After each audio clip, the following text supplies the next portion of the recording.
नमस्कार दोस्तों, जय श्री राम। दोस्तों, स्वागत है आपका हमारे चैनल गायत्री कुमारी गायत्री ज्ञान पर। श्री रामचरितमानस में कई छोटे छोटे प्रसंग हैं। उनमें से एक प्रसंग पर आज हम लोग चर्चा करेंगे। आज का प्रसंग है शिव पार्वती संवाद। एक बार शिव जी सती के साथ जा रहे थे। उसी समय अगस्त ऋषि के आश्रम में वो पहुँचे और वहाँ अगस्त ऋषि जब उन्हें आया हुआ देखते हैं तो बड़े प्रसन्न होते हैं और उनका बहुत तरह से पूजन करते हैं। फिर शिव जी वहीं ठहरते हैं और अगस्त ऋषि जी उन्हें श्री राम जी की कथा सुनाते हैं। कुछ दिन वहाँ ठहरने के बाद शिव जी कैलाश की ओर चलते हैं। रास्ते में शिव जी मन में सोचते जा रहे थे कि अभी भगवान हरि यानी विष्णु जी धरती का भार उतारने के लिए पृथ्वी पर जन्म लिए हैं। एक बार उनका दर्शन हो जाता तो धन्य भाव हो जाता। वह ऐसा सोचते चले ही जा रहे थे कि तभी उन्हें राम जी और लक्ष्मण जी साधु के वेश में दिखाई दे दिए। जब वो दिख गए तो शंकर जी उनके पास गए और उन्हें सच्चिदानंद परधाम कह करके उनको प्रणाम किया। अब उनको जब वो शिव जी प्रणाम किए तो सती के मन में बड़ी शंका हुई। सती सोचने लगी कि शिव जी तो त्रिलोकी कहलाते हैं, तीनों लोकों के स्वामी हैं। सारा जगत उनका नमन करता है, उनको प्रणाम करता है, उनको शीश झुकाता है। ये शिव जी किसको प्रणाम किए? ये तो राजकुमार जैसे दिखने वाले दो हैं। उनके मन की शंका को शिव जी जान गए और उन्होंने कहा कि भगवान विष्णु जी पृथ्वी पर अवतार लिए हैं और अपनी पत्नी की खोज में जंगल में भटक रहे हैं। अब पार्वती जी के मन में शंका उत्पन्न हो गई कि अगर वो भगवान हैं, सच्चिदानंद हैं, तो अंतर्यामी हैं। आज अंतर्यामी हैं तो फिर वो पत्नी की खोज में ये जंगल में क्यों भटक रहे हैं? वे तो अंतर्यामी हैं, उन्हें तो खुद पता चल जाना चाहिए कि सीता कहाँ है। लेकिन भगवान की लीला क्या है ये सती नहीं सोच पाई। उन्होंने शंकर जी से पूछा कि क्या ये वही राजकुमार हैं जो अयोध्या में जन्म लिए हैं, दशरथ नंदन हैं, कौशल्या नंदन हैं, और यही भगवान विष्णु जी हैं? मेरे मन में कुछ शंका हो रही है। हे प्रभु, आप मेरे शंका का निवारण करें। तब शिव जी कहते हैं कि तुम्हारे मन में से शंका हटा दो।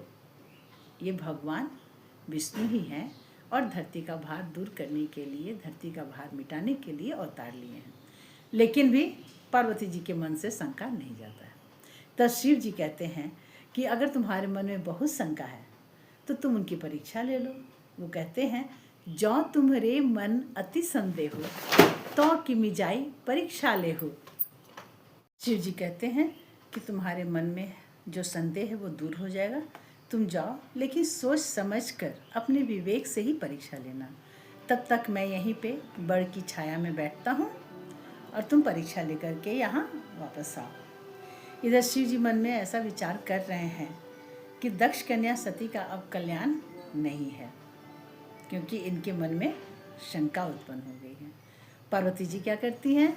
वो सीता का वेश धारण कर श्री रामचंद्र जी और लक्ष्मण जी के आगे आगे चलने लगती हैं।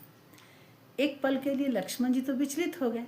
वो सोचे कि सीता माता आ गई, लेकिन रामचंद्र जी उनके आगे आते हैं और उन्हें प्रणाम करते हैं और कहते हैं कि माते, शंकर जी कहाँ हैं? आप अकेले यहाँ पे क्यों घूम रही हैं?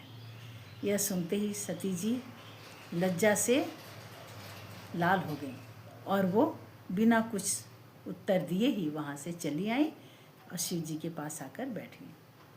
चुप थी, उनका मन तो बहुत बेचैन था। भगवान शिव उनकी बेचैनी को समझ रहे थे। वो तो पहले ही जान गए थे कि सती का अब कल्याण नहीं होने वाला है। फिर भी उन्होंने पूछा कि क्या तुमने परीक्षा ले ली? तो वो कहती हैं कि मैंने परीक्षा नहीं ली, आपने जो कहा उसी पर विश्वास कर लिया।